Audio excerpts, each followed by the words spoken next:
everyone. Welcome to another exciting and much-awaited episode of the English Leap podcast, your go-to space for improving your English fluency.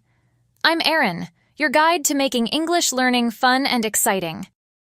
And I'm Evan, here to share tips, tricks, and a little inspiration to help you on your English learning journey. We're so happy to have you with us today. Today's topic is inspired by all of you.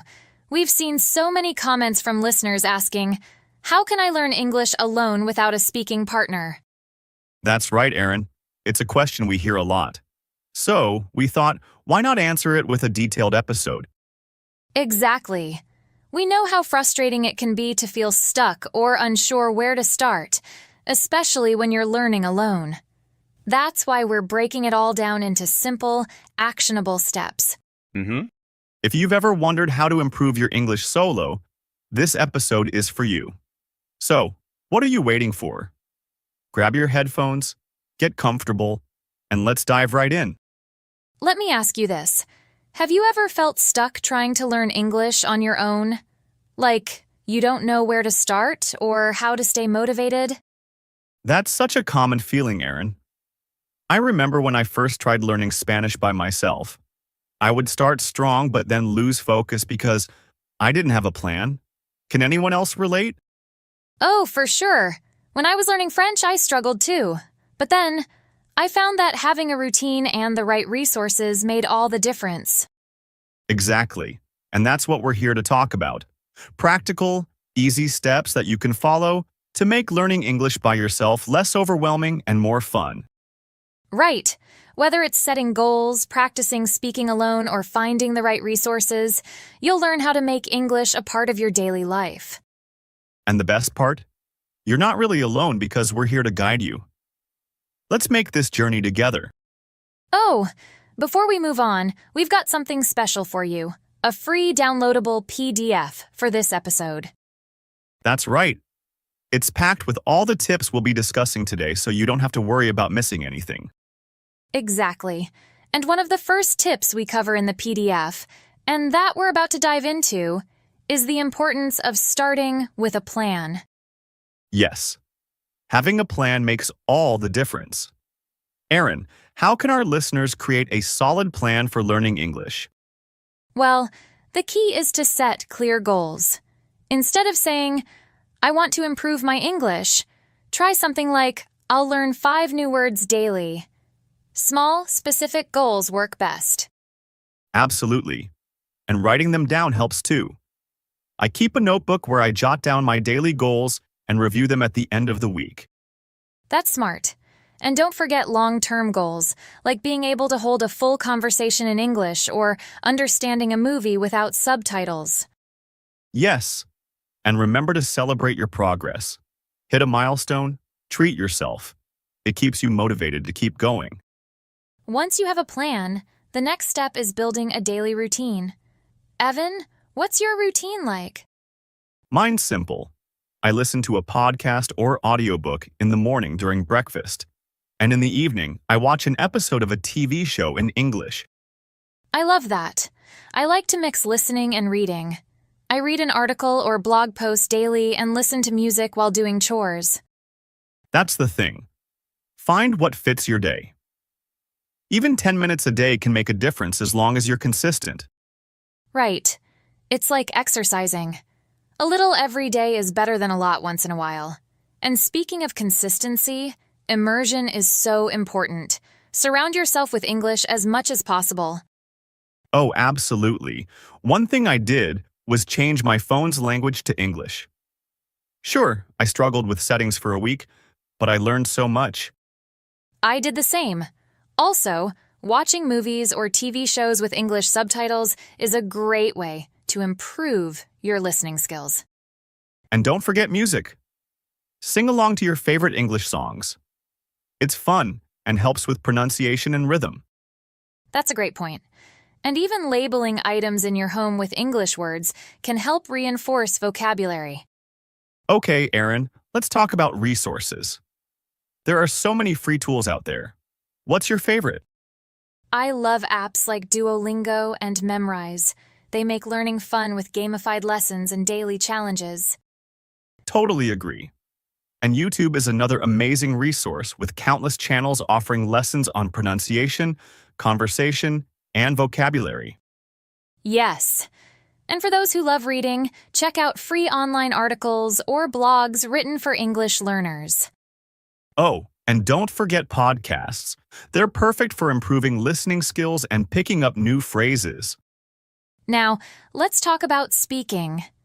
Evan, this is where most people feel stuck, right?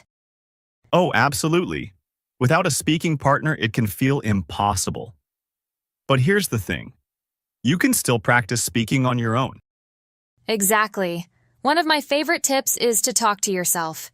It might sound silly, but narrating your day in English helps so much. It really does. I also like recording myself. I'll read a short paragraph or talk about my day, then listen to it and see where I can improve. And here's a fun idea. Pretend you're hosting a talk show.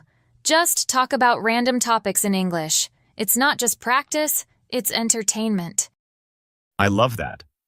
And let's not forget language exchange apps like HelloTalk.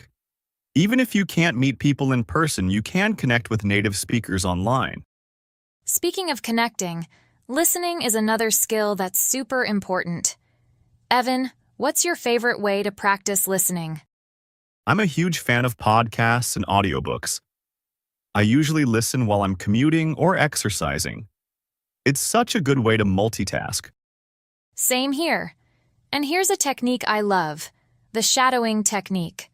You listen to a native speaker and repeat what they're saying in real time, mimicking their pronunciation and tone. Oh, that's brilliant. It's like practicing with a live coach. And for beginners, I recommend starting with slower-paced content, like podcasts designed for English learners. Yes, and don't be afraid to pause and rewind if you miss something. The goal is to improve, not rush through it. Now, let's talk about reading. I know a lot of learners find this part intimidating. They do, but it doesn't have to be. Start small. Read children's books or articles written for English learners. Graded readers are a great way to ease into it. Absolutely. And if you come across new words, highlight them. Look them up later and try to use them in sentences. That's a great tip. And don't underestimate blogs or online forums. They're not only informative, but also written in everyday language, which is super helpful for learners. Speaking of words, Aaron, let's dive into vocabulary. What's your go-to method for learning new words? Flashcards. Apps like Quizlet are amazing because they use spaced repetition to help you remember words longer. Oh, I love Quizlet. And I always try to use new words in sentences right away. Like, if I learn the word delightful, I might say, "This coffee is delightful." That's a great example. Also, don't just memorize words. Learn them in context. Reading and listening are great for this because you see how words are actually used. Exactly. And for fun, you can create word challenges for yourself. For example, try using 3 new words in a conversation or a journal entry. All right, Evan, let's talk motivation. What keeps you going when you feel like giving up? Honestly, celebrating small wins. If I reach a goal, like learning 50 new words, I treat myself to something fun. Maybe a nice meal or a movie night. That's a great idea. I keep a journal where I write down my progress. Seeing how far I've come really inspires me to keep going. Love that.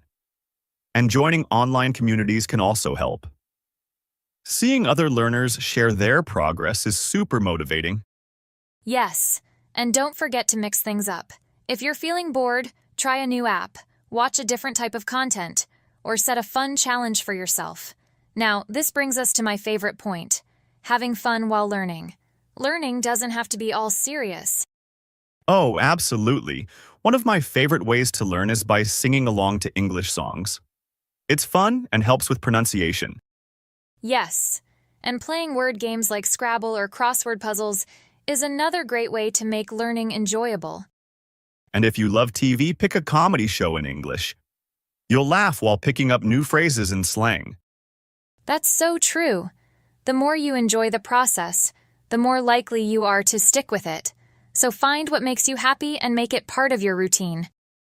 Wow, Erin, we've covered so many great tips today, but I feel like some of the words we've used might be new for our listeners. You're right, Evan. That's why we've invited Charlotte, our vocabulary expert, to join us and break down some key words and phrases from today's discussion. Charlotte, over to you. Hi, Erin and Evan. Thank you for having me. I'm excited to help our listeners understand and use some of the key vocabulary from today's episode. Let's dive right in. Fluency, meaning the ability to speak or write a language smoothly and easily. Example, improving fluency requires consistent practice every day. Motivated, meaning having the determination to do something or achieve a goal. Example, celebrating small wins helps you stay motivated while learning English. Routine, meaning a sequence of actions regularly followed. Example, building a daily routine makes it easier to stay consistent with your English practice. Immersion, meaning being deeply involved in something, especially a language. Example, immersion in English, like watching movies or listening to songs, improves your learning naturally. Resources, meaning tools or materials used to help achieve a goal. Example, using free resources like blogs and podcasts can make learning more accessible. Vocabulary, meaning the set of words known and used in a language. Example, expanding your vocabulary helps you express yourself better in English. Milestone, meaning a significant stage or achievement in a process. Example, finishing your first English book is a major milestone in your learning journey. Celebrate, meaning to acknowledge or mark a special occasion or achievement with an enjoyable activity. Example, celebrate your progress by treating yourself after reaching a goal. Consistent, meaning acting in the same way over time to achieve steady results. Example, consistency is key when it comes to improving your English. Pronunciation, meaning the way in which a word is spoken. Example, practicing songs in English is a fun way to improve your pronunciation. That's it for today's vocabulary. Try using these words in your conversations. They're simple but impactful. Back to you, Erin and Evan. Thank you so much, Charlotte, for explaining those words so clearly. Yes, Charlotte, that was super helpful. I'm sure our listeners now feel more confident using these words in their daily practice. Absolutely. And remember, everyone, you don't have to be perfect. Progress is what matters. Take it one step at a time. And don't forget to grab the free PDF with all the tips we shared today. It's linked in the description and is a great guide to keep handy. Thank you so much for joining us. Keep practicing, keep smiling, and keep leaping forward with your English. Until next time, stay motivated and keep making progress. Bye for now.